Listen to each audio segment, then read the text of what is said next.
Hello प्यारे बच्चों। तो मैं आप लोगों को आज ऑर्गेनिक का क्लासिफिकेशन ऑफ ऑर्गेनिक कंपाउंड्स बताने जा रही हूँ। इससे पहले मैंने आपको एक वीडियो सेंड कर दिया था। अब आगे आता है आपका क्लासिफिकेशन ऑफ ऑर्गेनिक कंपाउंड्स। जैसा कि मैंने आपको पहले भी बताया था कि जो ऑर्गेनिक कंपाउंड्स हैं उन्हें किस तरीके से डिवाइड किया गया है। First open chain compound and second closed chain और रिंग कंपाउंड। ओके, एसाइक्लिक और ओपन चेन मीन्स जो कि कम्प्लीटली खुले हुए हों यानी कि ओपन हो। साइक्लिक मीन्स जो कि साइक्लिक के फॉर्म में हो यानी कि इस तरीके से क्लोज्ड हो। ठीक है, ये क्या कहलाते हैं? Cyclic compounds. इसके बाद में आते हैं साइक्लिक कंपाउंड्स को टू पार्ट्स में डिवाइड किया गया, homocyclic and heterocyclic. Homocyclic compounds वो होते हैं जिनके अंदर सभी एलिमेंट्स कार्बन के बने हुए होते हैं, कार्बन कार्बन होते हैं। These are called the homocyclic compounds. And heterocyclic compounds वो होते हैं जो कि बीच में कोई अदर एलिमेंट जब ऐड हो जाता है, जैसे नाइट्रोजन या ऑक्सीजन या सल्फर, कोई भी एलिमेंट अगर ऐड हो जाता है तो वो क्या कहलाता है? Heterocyclic compounds. ओके, इसके बाद में आता है होमोसाइक्लिक जो कंपाउंड्स हैं वो टू टाइप्स के होते हैं, alicyclic and aromatic compounds. Alicyclic compounds वो होते हैं जो कि साइक्लिक फॉर्म में होते हैं, लाइक दिस, जैसे कि ये, ठीक है, या फिर ये क्या है? साइक्लिक कंपाउंड है क्योंकि एक तरह से ये क्या हो रहा है? क्लोज्ड है। और दूसरा होता है एरोमेटिक कंपाउंड्स। एरोमेटिक कंपाउंड्स वो होते हैं जो कि एक स्पेशल रूल को फॉलो करते हैं। This is called the Huckel's rule.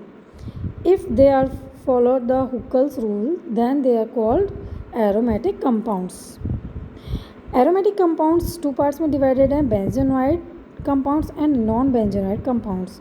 Benzenoid compounds का मतलब जो कि बेंजीन रिंग फॉर्म बनाते हैं वो क्या कहलाते हैं? Benzenoid compounds.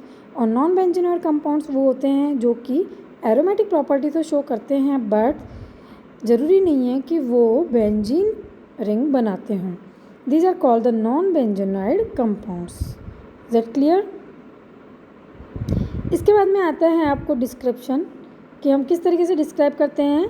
फर्स्ट है एसाइक्लिक और open chain compound. These compounds are called aliphatic compounds. इन्हें हम क्या बोलते हैं? एलिफेटिक कंपाउंड्स भी बोलते हैं। ओके, जैसे कि आप देख रहे हो ये एक स्ट्रेट चेन के रूप में है या ब्रांच के रूप में है। ठीक है, स्ट्रेट और ब्रांच चेन होते हैं, like ethane, isobutane, acetaldehyde, acetic acid. These are called the open chain compounds. आप देख रहे हो कि ये पूरी तरीके से ओपन है एंड ये साइक्लिक फॉर्म नहीं बनाते हैं। ओके, तो इसलिए ये क्या कहलाएंगे? Open chain compound. और हम इन्हें क्या बोलते हैं? Aliphatic compounds. ओके, इसके बाद में आता है आपका सेकंड जो डिवाइडेशन, एलिसाइक्लिक और क्लोज्ड चेन और रिंग कंपाउंड। तो alicyclic compounds, aliphatic cyclic compounds contains carbon atoms joined in the form of ring के फॉर्म में जुड़े हुए होते हैं। sometimes atoms other than carbon are also present in the ring, then these are called the heterocyclic। जैसे कि आप example देख रहे हो, साइक्लोप्रोपेन, साइक्लोहेक्सेन। तो ये क्या है? साइक्लिक कंपाउंड्स हैं और इनके अंदर जैसे कि आप यहाँ देख रहे हो कि कुछ भी नहीं लिखा हुआ है तो इसका मतलब ये सब क्या है? कार्बन है। ओके, जितने भी ये पॉइंट्स हैं इन सब पर क्या है? कार्बन है। ठीक है, तो ये क्या कहलाते हैं? Homocyclic compounds. But when there another elements is attach, अगर यहाँ पर कोई दूसरा एलिमेंट जुड़ा हुआ है like oxygen, sulphur, nitrogen, then it is called the heterocyclic compounds. इसके बाद में आपका आता है एरोमेटिक कंपाउंड्स। एरोमेटिक कंपाउंड्स कौन से होते हैं? स्पेशल टाइप के कंपाउंड्स हैं। These include benzene and other related ring compounds, benzenoids. जैसे कि आप देख रहे हो कुछ एग्जांपल्स हैं लाइक दिस, ये क्या कहलाता है? बेंजीन। इसे हम क्या बोलते हैं? एनिलीन। जब बेंजीन रिंग के ऊपर NH2 जुड़ जाता है तो वो क्या कहलाता है? एनिलीन। ओके, और ये क्या है? नेफ्थलीन। टू बेंजीन रिंग्स जब अटैच होती है तो क्या कहलाती है? नेफ्थलीन। तो ये जो रिंग्स हैं ये क्या कहलाते हैं? बेंजोनॉइड एरोमेटिक कंपाउंड्स, यानी कि ये एरोमेटिक कंपाउंड्स तो हैं, ठीक है, लेकिन ये क्या है? बेंजोनॉइड्स हैं, यानी कि इनके अंदर बेंजीन रिंग प्रेजेंट है तो वो क्या कहलाती है? Benzenoid aromatic compounds. But If there is no benzene ring, then it is called non-benzenoid compounds. Okay, like this, जैसे कि ये है आपका एक कंपाउंड, ये साइक्लिक है कम्प्लीटली, ठीक है, इसलिए हम इसको क्या बोलेंगे, aromatic compounds. But these are not benzenoid, these are non benzenoid compounds, क्योंकि यहाँ पर बेंजीन रिंग नहीं है. ठीक है, बेंजीन रिंग कौन सी होती है, ये. ठीक, इसके बाद में नेक्स्ट आता है आपका heterocyclic aromatic compounds. Heterocyclic aromatic compounds कौन से होते हैं, जो कि साइक्लिक तो होते हैं बट उसके अंदर कोई भी एक एलिमेंट अदर देन कार्बन होता है, यानी कि कार्बन के अलावा कोई दूसरा एलिमेंट जब जुड़ जाता है तो वो क्या कहलाता है, हेट्रोसाइक्लिक एरोमेटिक कंपाउंड्स. ओके, जैसे कि आप यहाँ देख रहे हो फ्यूरेंस, ये है आपका थायोफीन, जब एस जुड़ जाता है तो क्या कहलाता है, थायोफीन. ये क्या कहलाता है आपका, पेरिडीन. तो ये जो स्ट्रक्चर्स है वो आपको लर्न करनी होगी कि इसे हम फ्यूरेन बोलते हैं, इसे हम थायोफीन बोलते हैं और इसे हम क्या बोलते हैं, पेरिडीन बोलते हैं. और जिन पॉइंट्स पर, जैसे कि आप ये देख रहे हो टर्मिनल पॉइंट्स पर कुछ भी नहीं लिखा हुआ है, इसका मतलब क्या है, यहाँ पर कार्बन है. ठीक है, जैसे कि अगर मान लो मैं इस रिंग को आपको ओपन करके समझाऊं तो क्या होगा, देखो जैसे कि यहाँ पर एक कार्बन, दो कार्बन, तीन कार्बन, चार, पाँच, यानी कि 1 2 3 4 5. यहाँ पाँचों कोनों पर क्या है, कार्बन है, और यहाँ पर क्या है, नाइट्रोजन है. राइट, ये डबल बॉन्ड है, ये डबल बॉन्ड है और ये डबल बॉन्ड है. तो ये स्ट्रक्चर है. तो इस तरीके से जिस भी कोने को आपको फ्री दिखाया हुआ है, इसका मतलब वहाँ पर क्या है, कार्बन जुड़ा हुआ है. जैसे अगर इधर भी देखोगे तो आप यहाँ पर कार्बन जुड़ा हुआ है और यहाँ पर भी क्या जुड़ा हुआ है, कार्बन. यहाँ और यहाँ पर भी क्या जुड़ा हुआ है, कार्बन. ठीक है, और ये है एस, तो इसे हम क्या बोलते हैं, थायोफीन. ठीक है, तो इस तरीके से आपके स्ट्रक्चर्स होते हैं, इन्हें हम क्या बोलते हैं, हेट्रोसाइक्लिक एरोमेटिक कंपाउंड्स. इसके बाद में आता है आपका नोमेनक्लेचर ऑफ ऑर्गेनिक कंपाउंड्स. तो जैसे आपको क्लासिफिकेशन बता दिया गया है, ऑर्गेनिक कंपाउंड्स को किस तरीके से क्लासिफाइड किया गया है. ओके, इसके बाद में आता है नोमेनक्लेचर. नोमेनक्लेचर एक्चुअल में क्या होता है कि जैसे अगर हम देखते हैं कि कंपाउंड्स होते हैं, अब क्या होता है, जैसे हम क्षेत्रीय यानी कि जैसे अगर रीजनल लेवल पे हम देखते हैं तो हम हर चीज़ को अलग अलग बुलाते हैं. जैसे अगर हम किसी चीज़ को हमारे रीजन में कुछ और बोलेंगे, किसी अदर रीजन में उसको कुछ और बोला जाएगा. ठीक है, तो क्या होता है कि उनके कई सारे नाम हो सकते हैं, तो उससे क्या होता है, कन्फ्यूज़न हो जाता है कि ये किस चीज़ के बारे में बात कर रहे हैं. तो इसीलिए इसी तरीके से जैसे जो कंपाउंड्स हैं, जो भी ऑर्गेनिक कंपाउंड्स हैं, उनके कुछ ट्राइवियल नेम्स भी होते हैं. ओके, अब वो ट्राइवियल नेम्स जो होते हैं वो फेमस हो चुके होते हैं, तो इसलिए उनको जाना जाता है. बट लेकिन क्या होता है कि पूरे विश्व के अंदर या पूरे वर्ल्ड के अंदर अगर हम ये देखें कि किसी भी कंपाउंड को एक ही नाम से जाना जाए ताकि कोई भी तरह का कन्फ्यूजन ना हो कि किस कंपाउंड की बात हो रही है, तो उसके लिए क्या किया गया, IUPAC नोमेनक्लेचर किया जाता है. क्या किया जाता है, IUPAC नोमेनक्लेचर. यहाँ पर IUPAC क्या है, international union of pure and applied chemistry system of nomenclature. तो IUPAC means International Union of Pure and Applied Chemistry. This is the full form of IUPAC. ठीक है, तो ये क्या है, आइडेंटिफाइड है, क्लियरली आइडेंटिफाई करने के लिए किसी भी कंपाउंड को हम क्या काम में लेते हैं, IUPAC नोमेनक्लेचर काम में लेते हैं. ठीक है, the names are correlated with the structure such that the reader और listener can deduce the structure from the name. तो ये जो नेम है वो क्या होता है कि इस तरीके से कोरिलेटेड होता है कि सुनने वाला और पढ़ने वाला उसको एक ही कंपाउंड समझे, यानी कि उसको डिडक्ट अगर करना हो कि कौन सा कंपाउंड है, तो जो भी इसको सुने या जो भी लिखे वो उसका एक ही नाम को डिडक्ट करे. ओके, इसलिए हम क्या करते हैं, IUPAC नोमेनक्लेचर. अब आप देखोगे कि कुछ ट्रेडिशनल नेम्स हैं जिन्हें हम ट्राइवियल नेम्स भी बोलते हैं और कॉमन नेम्स भी बोलते हैं. ठीक है, जैसे कि आप देखोगे कॉमन नेम और ट्राइवियल नेम्स, जैसे कि CH4, इसे क्या बोलते हैं, methane. CH3 CH2 CH2 CH3, इसको क्या बोलते हैं एन ब्यूटेन। ठीक है, 4 कार्बन है इसलिए हम क्या बोलेंगे इसको एन ब्यूटेन। एन किस लिए लगाया है, क्योंकि ये नॉर्मल है यानी कि एक सिंपल चेन है, इसलिए हम क्या बोलते हैं इसको एन ब्यूटेन। ठीक है, इसी तरीके से CH3 का ऑल्टोइड CH3, जैसे अगर आप ये देख रहे हो इसको हम क्या बोलेंगे आइसो ब्यूटेन। जैसे आपको मैं समझा देती हूँ, यहाँ पर क्या है C और यहाँ पर एक क्या है CH3 और CH3, CH और CH3। आप देखोगे कि ये कंडेंस्ड फॉर्मूला है। क्या है, कंडेंस्ड। जैसे कि आप देख रहे हो यहाँ पे पूरा एक साथ क्या कर रखा है, इसको कंडेंस्ड करके लिखा हुआ है। ठीक है, अगर आप इसको ओपन करते हो तो आप देखोगे कि क्या लिखा हुआ है CH और CH से 2 CH3 ग्रुप्स जुड़े हुए हैं, तो हम कैसे लिख सकते हैं CH3 CH3 और उसके बाद में एक CH3 यहाँ जुड़ा हुआ है तो हमने क्या लिख दिया CH3। समझ में आया?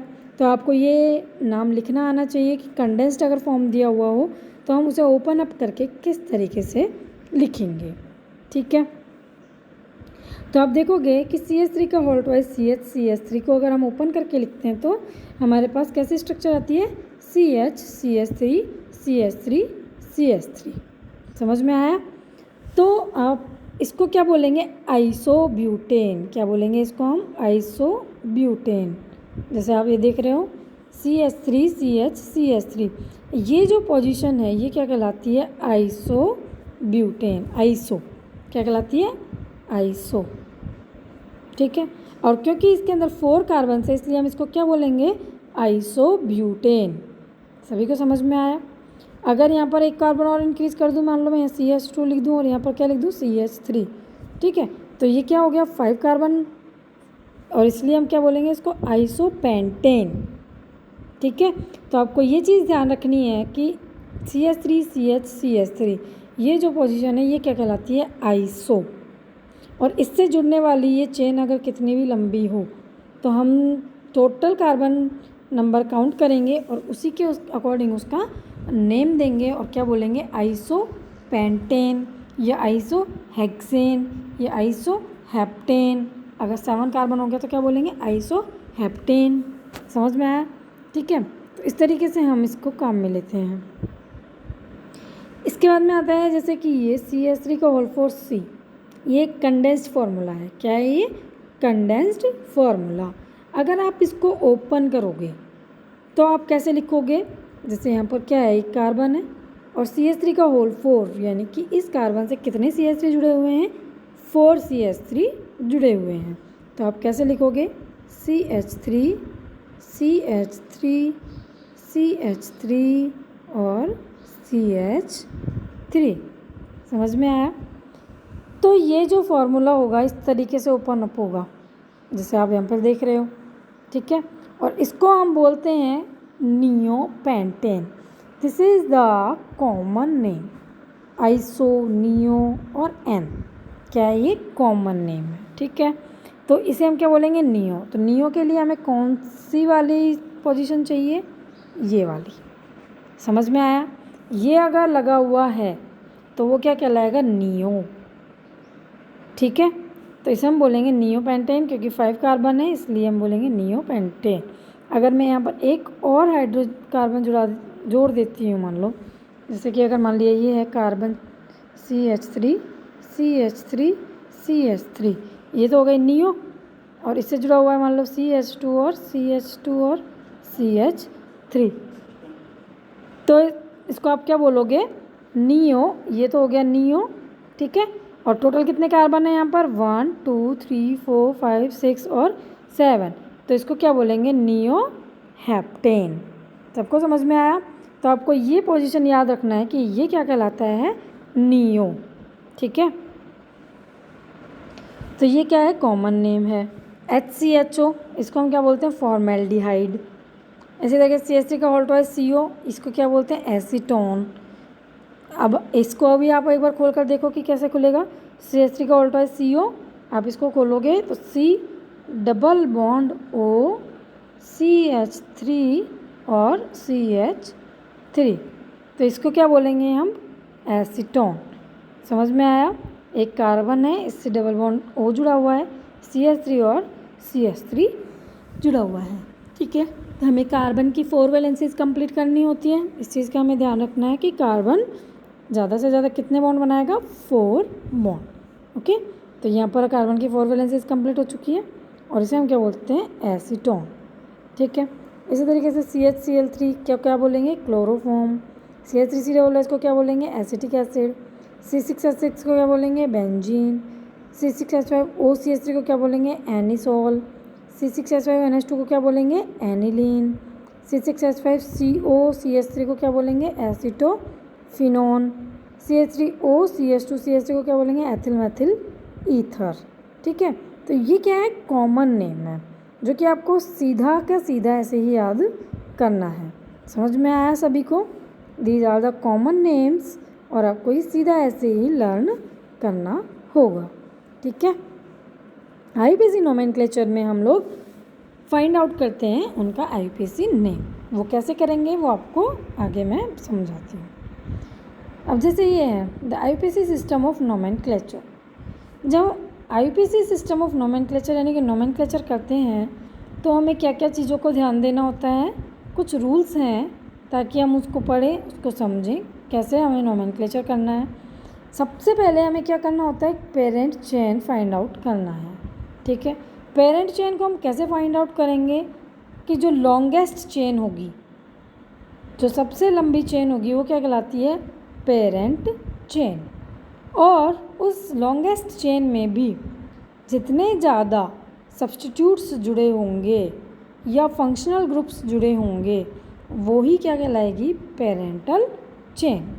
सबको समझ में आया कि नोमेनक्लेचर करने के लिए सबसे पहले हमें क्या करना है, लॉन्गेस्ट चेन को सेलेक्ट करना है।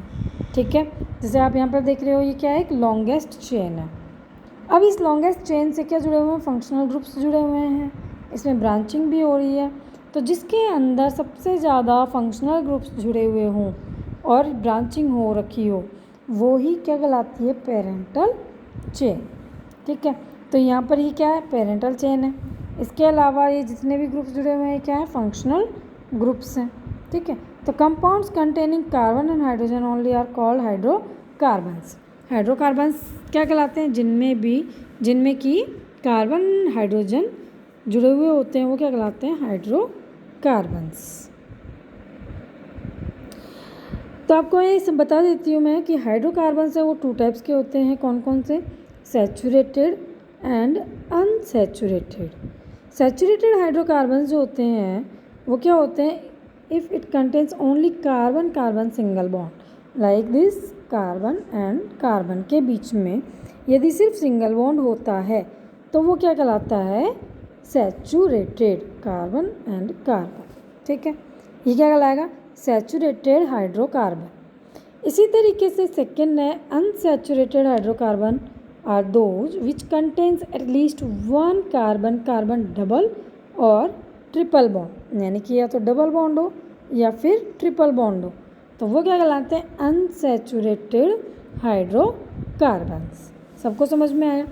तो एक तो होता है सैचुरेटेड हाइड्रोकार्बन और एक होता है अनसैचुरेटेड हाइड्रोकार्बन। ठीक है, सिंगल बॉन्ड वाले को saturated and double and triple bond वाले को अनसैचुरेटेड बोला जाता है। ठीक है, इसके बाद में आता है आपका nomenclature, IUPAC nomenclature of alkanes. तो एल्केन्स का IUPAC नोमेनक्लेचर किस तरीके से करना है आपको ये समझना है। उसके लिए हम देखते हैं क्या करेंगे कि क्या है, जैसे कि आप देख रहे हो